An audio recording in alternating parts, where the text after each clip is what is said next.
Bonjour à tous et à toutes, et bienvenue dans ce nouvel épisode consacré à la classe d'AGGSP. Après s'être intéressé à la notion de guerre dans le chapitre 4, puis à la notion de paix dans le chapitre 5, appliquons ces deux notions à une région qui connaît de nos jours de nombreux conflits, autrement dit, le Moyen-Orient.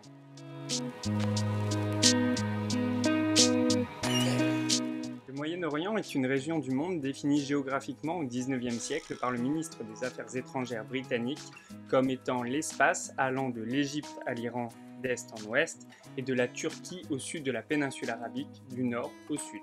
Cette région est devenue stratégique pour les puissances occidentales à partir du XIXe siècle. En effet, en 1869 est inauguré le canal de Suez en Égypte, creusé par une compagnie française et géré par une compagnie franco-britannique. C'est dire l'influence des puissances européennes sur cette partie du globe. Le canal de Suez permettait à la France et surtout au Royaume-Uni de relier leurs colonies d'Asie sans contourner l'Afrique, ce qui permet aux navires de réduire le temps de parcours de 6000 km. Au début du XXe siècle, la région est d'autant plus stratégique que du pétrole et du gaz ont été trouvés dans la péninsule arabique. Les États-Unis engagent une alliance dès les années 1930 avec la monarchie des Saouds, qui ont réussi à unifier l'Arabie Saoudite au début du XXe siècle. Les termes du contrat sont simples. L'Arabie Saoudite stabilise et sécurise l'extraction et la production de pétrole pour les États-Unis, et ces derniers protègent et arment l'Arabie Saoudite. À la suite de la Seconde Guerre mondiale, le Proche et le Moyen-Orient deviennent un foyer de conflit permanent, lié notamment au conflit israélo-arabe de 1948 à 1968, date de la création de l'OLP, puis israélo-palestinien de 1968 à nos jours.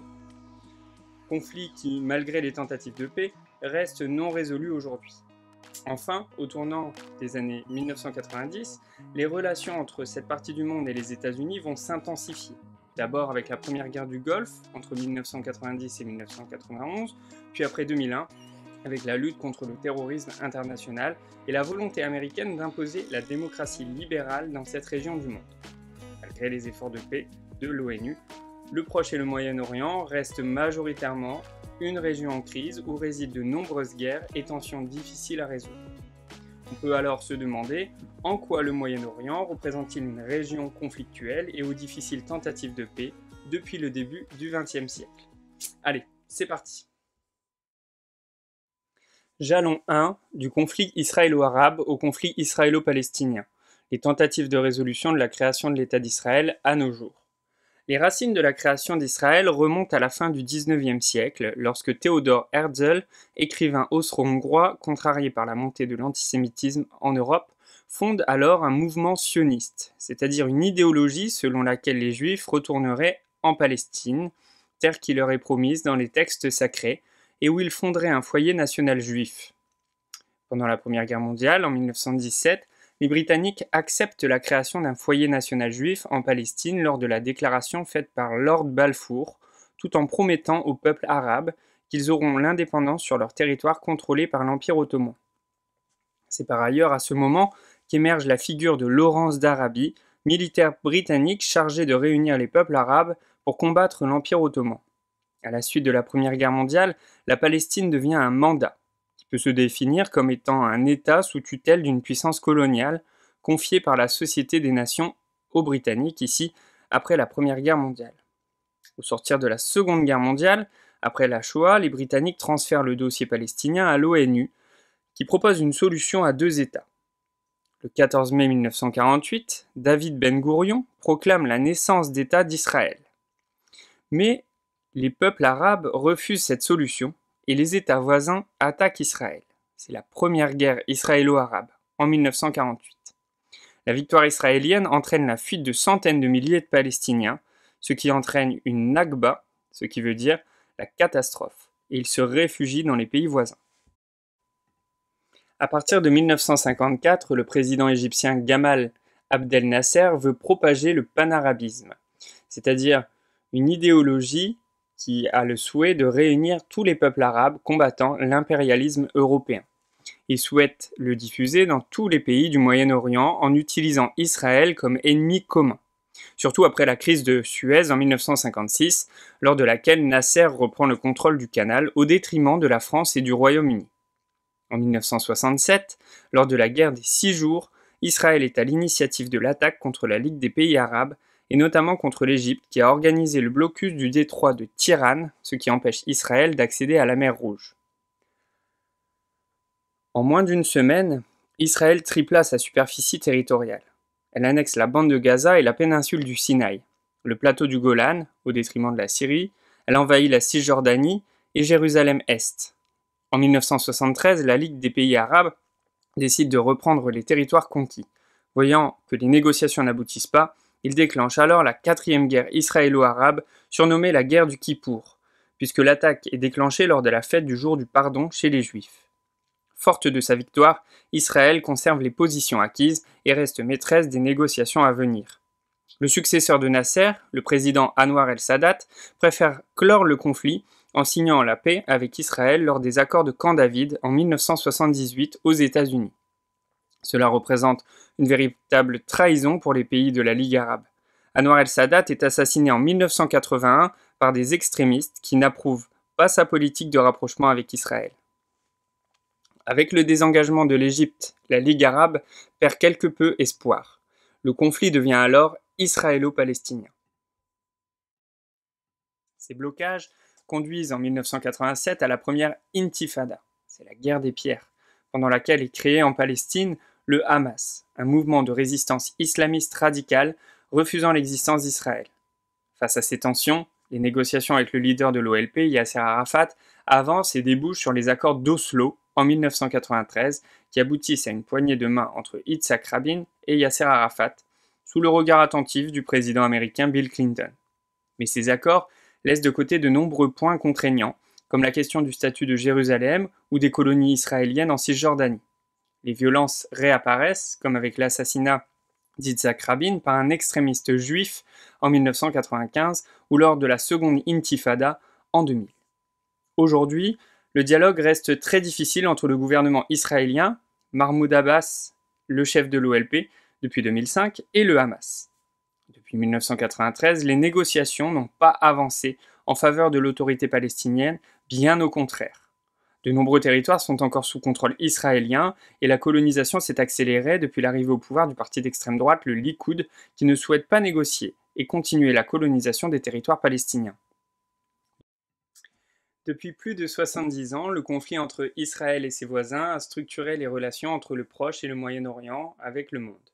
Ce conflit asymétrique n'a toujours pas été résolu et les négociations sur les territoires conquis depuis 1967 semblent être au point mort. Régulièrement, les médias nous apprennent des montées de tensions entre Israël et la Palestine sans qu'il y ait de réelles avancées sur le sujet, hormis la poursuite de la colonisation des territoires palestiniens. Mais le conflit israélo-palestinien n'est pas le seul de l'arc de crise du Moyen-Orient. C'est ce que nous allons voir dès lors avec les deux guerres du Golfe et leurs conséquences sur la région. En effet, l'Irak est un pays en guerre depuis au moins 1980. Jalons 2. Les deux guerres du Golfe, 1991 et 2003, et leur prolongement d'une guerre interétatique à un conflit asymétrique. Toute déstabilisation au Moyen-Orient, région stratégique pour ses hydrocarbures, représentant aujourd'hui 48% des réserves mondiales, peut avoir de fortes conséquences sur les économies mondiales. La guerre du Kippour a été un facteur déclencheur de la crise économique de 1973, qui était évoquée comme un choc pétrolier. Ainsi, de 1980 à 1988, se déroule une guerre entre l'Iran et l'Irak. Cette guerre, qui ne voit pas émerger de vainqueur, a pour bilan 1 million de morts et un affaiblissement budgétaire considérable des deux pays. En 1990, le dirigeant irakien Saddam Hussein envahit la monarchie pétrolière du Koweït. Le but est d'annexer ce petit territoire riche en pétrole et renflouer les caisses qui sont vides. Le Conseil de sécurité de l'ONU est saisi et pour la première fois depuis 40 ans, aucun veto n'empêche une intervention internationale sous mandat de l'ONU.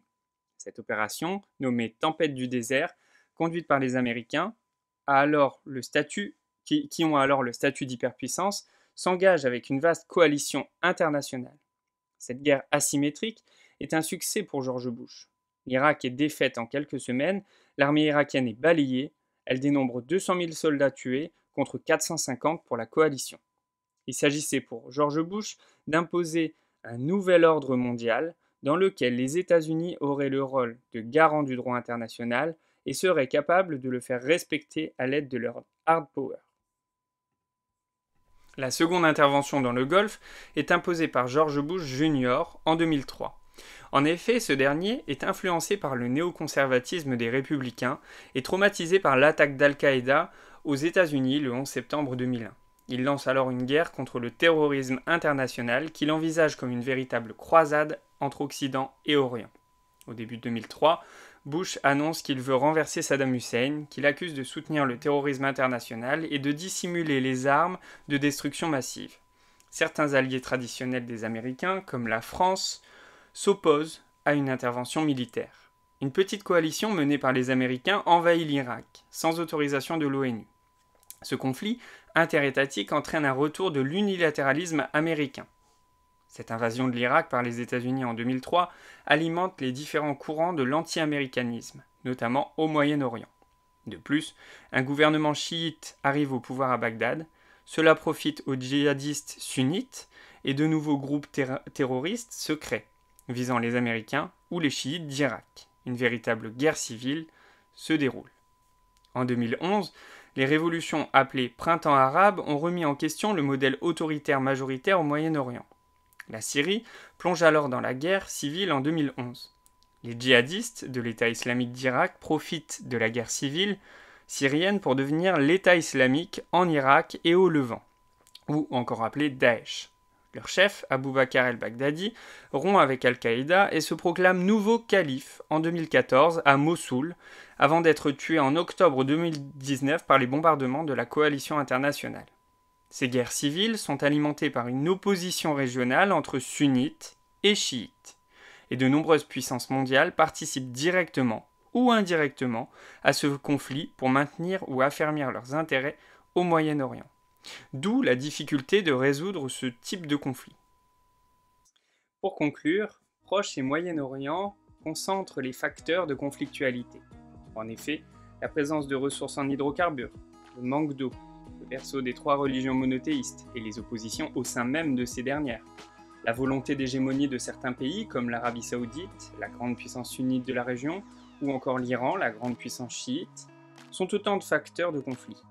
Enfin, certains conflits s'internationalisent car ils mettent en péril l'ordre international. C'est le cas du conflit israélo-palestinien, que les présidents américains tentent de résoudre à chacun de leurs mandats, ou encore les interventions en Irak de 1990 et 2003, ou encore même plus récemment en Syrie et en Irak à partir de 2014. Ainsi, la diversification des acteurs engendrée par les nouvelles formes de conflictualité fragilise les possibilités de construire la paix. Voilà, ce nouveau chapitre arrive à son terme. Celui-ci a permis de conclure notre thème sur la guerre et la paix. Je vous remercie de m'avoir écouté et merci pour l'intérêt que vous portez à mes vidéos. Je vous dis à bientôt pour un nouvel épisode.